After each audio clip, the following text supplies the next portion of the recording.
Boa tarde. Mais uma vez aqui reunidos para a nossa palestra, né? Agradecemos a Deus pela oportunidade, né? Palestra de saúde, no caso de Fabiano, sexta-feira, às 17 horas.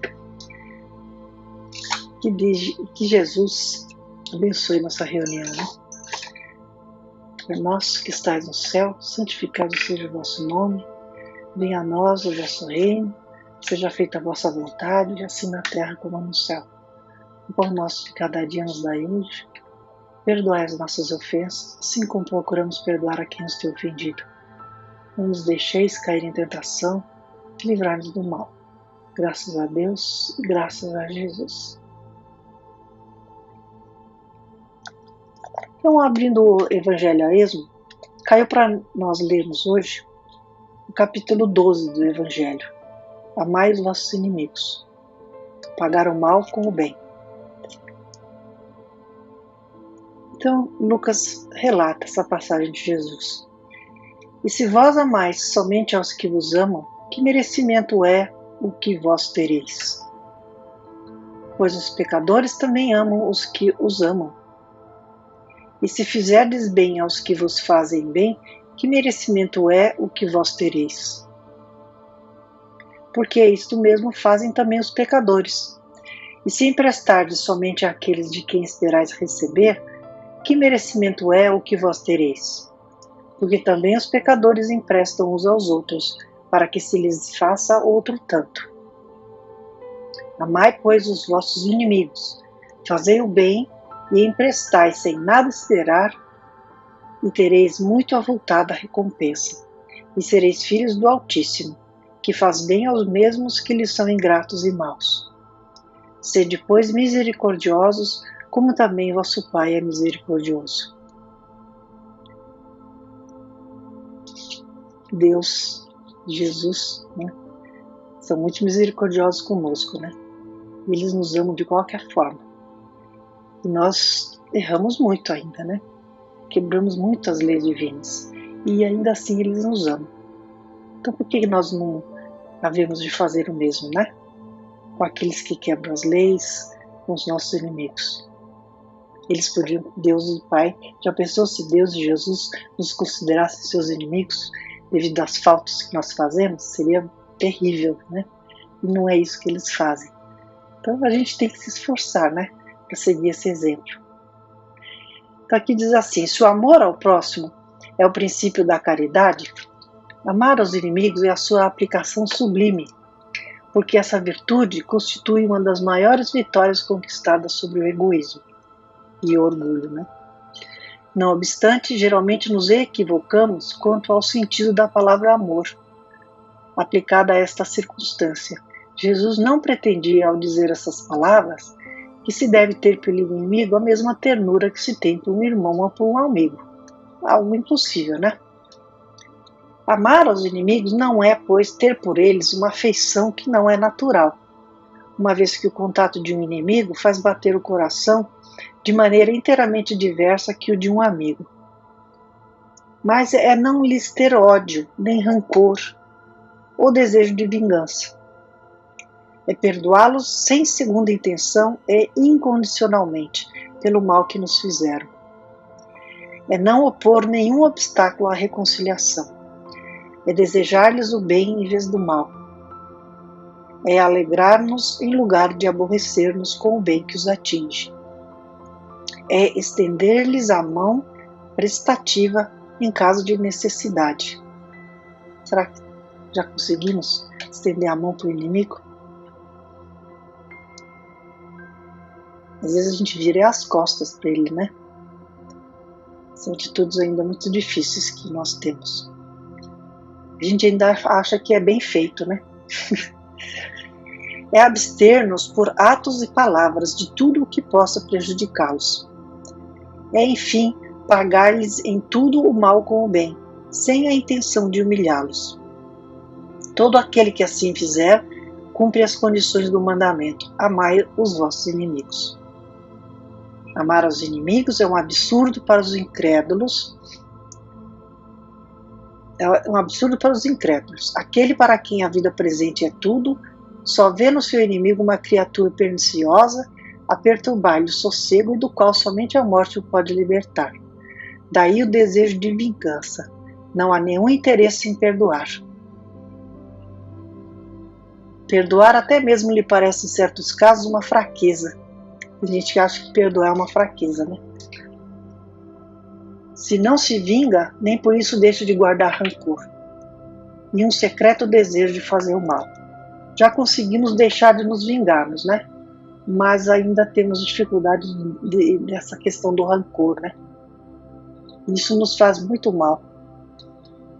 Para o crente e mais ainda para o espírita, a maneira de ver é inteiramente diversa, porque ele dirige o seu olhar para o passado e o futuro, entre os quais a vida presente é um momento apenas.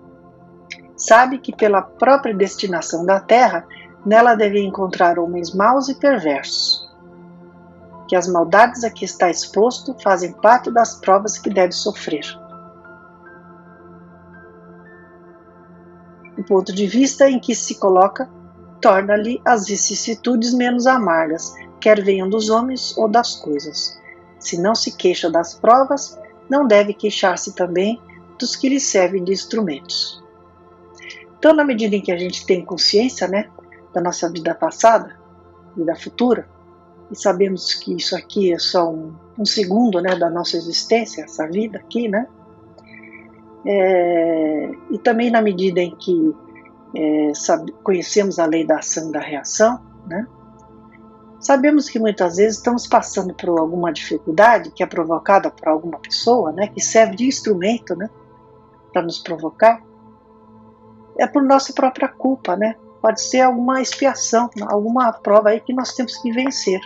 E aquela pessoa que está nos infligindo o problema, que está sendo o nosso inimigo naquele momento, ele é um mero instrumento, né? Então a gente, na verdade, deveria agradecer pela existência dele e a atitude dele, porque ele está nos proporcionando, né, a oportunidade de não revidarmos, de não termos rancor, de não termos ódio, né, que é uma forma da gente se melhorar, né?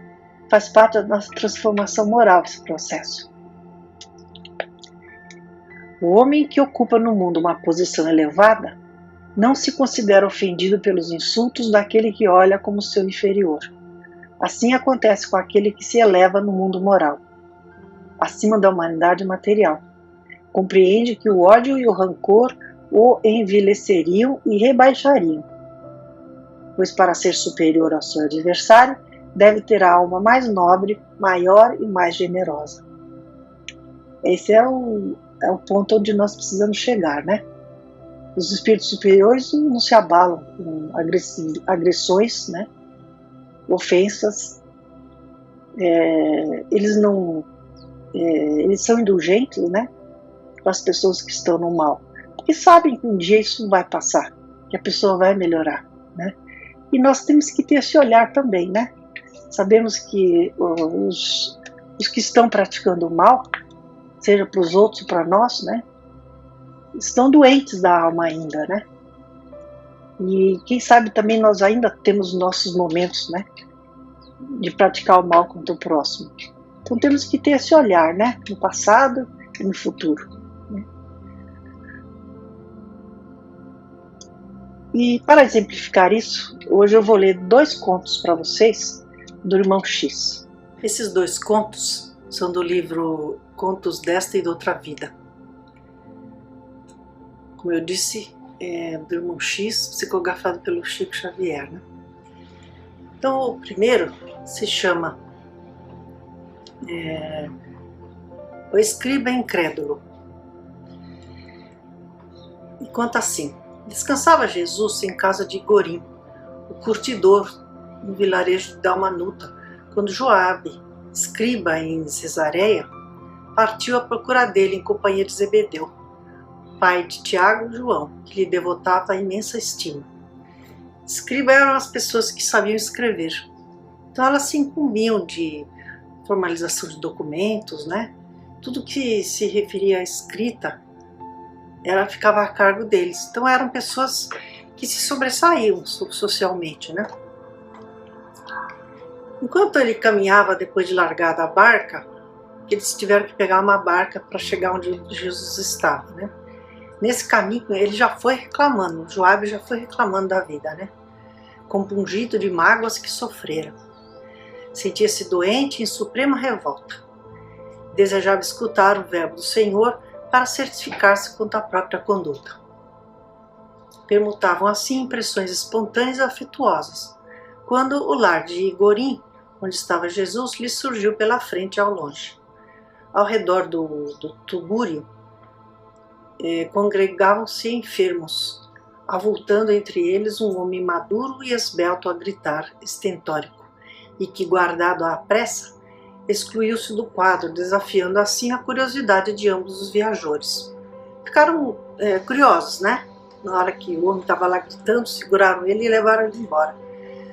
Quando chegaram na casa, que era uma casa pobre, Zebedeu pergunta, né, a uma velhinha aleijada, quem era aquele mísero, e ela informa que se tratava de um louco infeliz, à procura do mestre. Nisso, Tiago e Pedro aparecem e dizem que Jesus não pretendia ausentar-se para a prece nos montes. Então ele provavelmente não ia poder atendê-los, né? Mas Joabe se esgueirou, né? Saiu de fininho e entrou na casa de qualquer forma. E encontra em quarto humilde o Cristo generoso meditando em silêncio. Só que ele não conhecia, né, o Jesus. Ele entra e imagina que fosse Jesus e fala, né? Mestre, já chorando, né? Tenho o peito dorido e o pensamento em fogo, humilhado que estou por injúrias atrozes. Feriram-me, Senhor, inodoando-me o nome e furtando-me o pão. Que fazer ante o mal que me ataca insolente? De que modo portar-me perante os inimigos que me cobrem de lodo? Perdoa, meu filho, disse o amigo celeste. Mas como esquecer malfeitores e ingratos, Senhor? Anotando-lhe sempre a condição de enfermos. Enfermos? Como assim se perseguem matando? Não procederiam desse modo se não fossem dementes. Mestre, insistiu Joabe, convém esclarecer que os meus adversários são ladrões perigosos. São, pois, mas mais ainda são infelizes, disse Jesus. Infelizes porque se têm casas faustosas e terras florescentes. Todavia, disse Jesus, amanhã descerão ao sepulcro, abandonando o furto a mãos que desconhecem. A gente não leva nada dessa vida, né? Mestre, mestre, ainda assim espreitam-me igualmente em tocaia sinistra, planejando a minha morte, todos eles armados de punhais assassinos. Perdoa e ora por eles, disse o Cristo sereno, porque é da eterna lei que a justiça se faça. Todo aquele que fere será também ferido. Se a gente lembrasse disso, né? O escriba, em desespero, ajuntou o lacrimoso. Senhor, estou sozinho, despojado de tudo. Iludiram-me a esposa e roubaram-me os filhos. Acusado sem culpa, o cárcere me espera. Venerei sempre as leis, guardando-lhes os princípios. Toda a minha dor nasce da sombra hostil da infâmia que me cerca. Que fazer, benfeitor, entre as garras da lama? Filho, perdoa sempre, ouvida todo o mal e faze todo o bem, porque somente o bem é luz que não se apaga. Incapaz de conter o assombro que o traía, Joabe acabou indo embora. Esgueirou-se de soslaio, perguntando lá fora aos amigos: Dizei-me, por favor, onde acharei o Mestre Jesus? Quero Jesus para ouvir minha palavra. Para ouvir-lhe a palavra.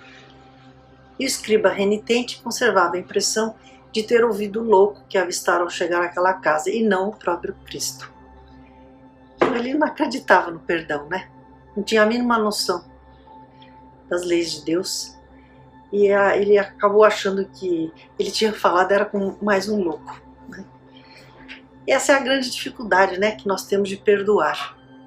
Porque a maioria das pessoas não perdoa, ela revida, né?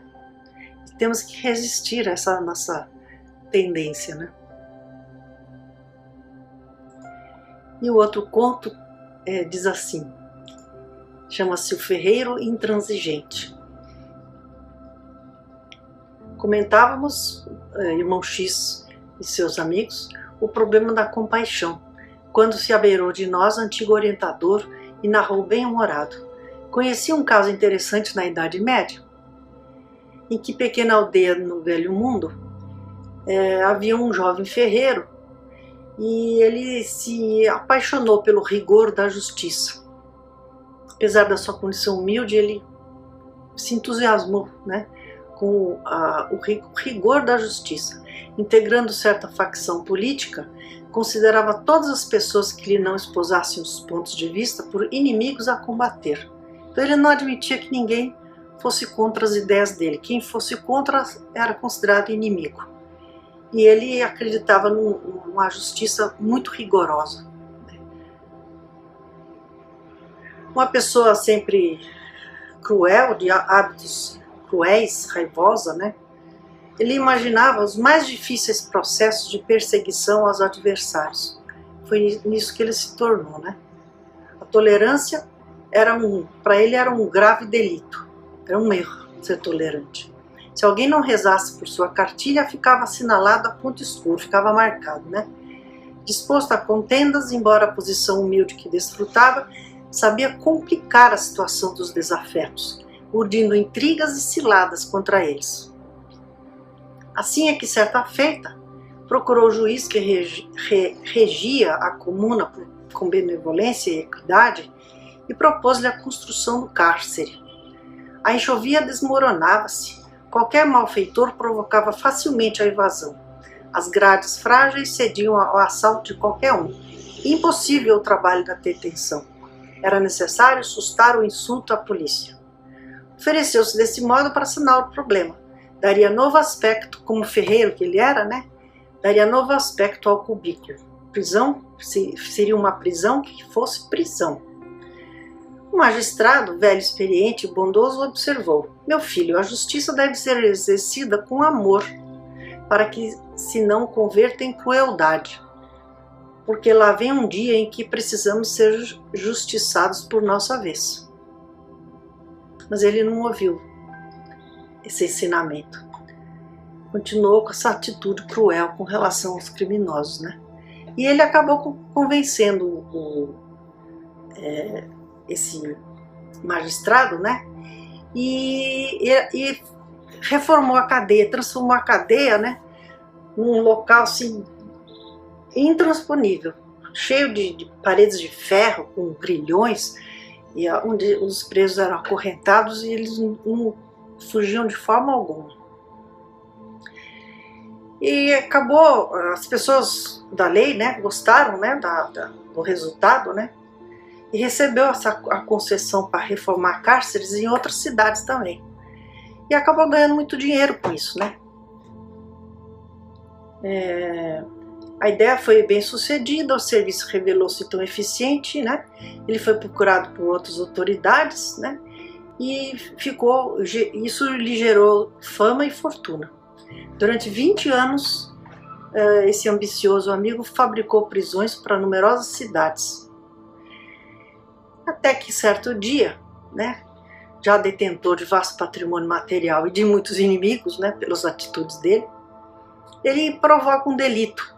E aqui não diz exatamente o que ele fez, mas acabou sendo trancafiado num cárcere de sua própria fabricação, né? Os inimigos contribuíram para que ele acabasse sendo condenado e preso, né? E essa prisão lhe provocou, né, um desespero muito grande, e ele acaba morrendo na prisão. E terminada então a história, né, o orientador nos fixou o olhar de maneira expressiva e arrematou: somente a compaixão pode salvar-nos, soerguendo-nos do abismo de nossas próprias faltas. Qualquer punição extremada que receitarmos para os outros será como a prisão do ferreiro intransigente. Os laços que armarmos contra o próximo serão inevitável flagelo para nós mesmos. Quem fere com ferro será ferido, né? É a lei da reação, né? Causa e reação. Logo após, sem dar-nos tempo para qualquer indagação, o orientador sorriu com serenidade e seguiu adiante. Então são muitos ensinamentos, né? Então, amar o inimigo é um grande sinal, né, de avanço espiritual que precisamos sempre seguir, né? O inimigo pode ser tanto uma pessoa que nos agrediu fisicamente, que nos assaltou, né, como uma pessoa que nos ofendeu, que nos magoou, né? E nós temos que ter essa atitude, né, misericordiosa, de compaixão, porque sabemos que essas pessoas às vezes são doentes da alma, como diz Jesus, disse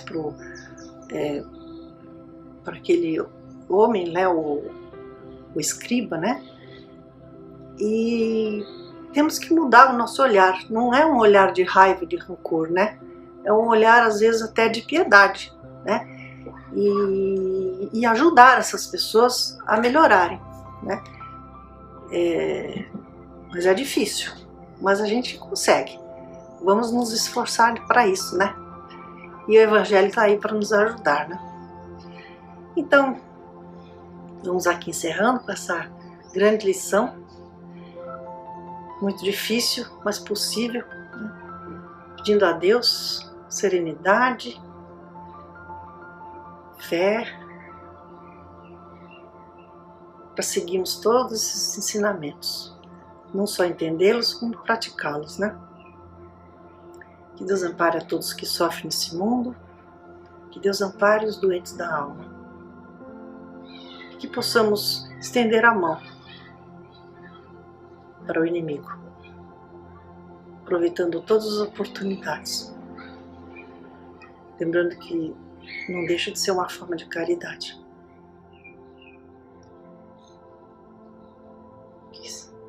Que sejamos abençoados, que tenhamos a coragem de perdoar, sempre com um olhar no futuro, sabendo que o amor é o caminho. Pai nosso que estais no céu, santificado seja o vosso nome. Venha a nós o vosso reino, seja feita a vossa vontade, assim na terra como no céu. O pão nosso de cada dia nos dai hoje. Perdoai as nossas ofensas, assim como procuramos perdoar a quem nos tem ofendido. Não nos deixeis cair em tentação e livrai-nos do mal. Graças a Deus e graças a Jesus. Obrigada, gente. Até a semana que vem. Fiquem em paz.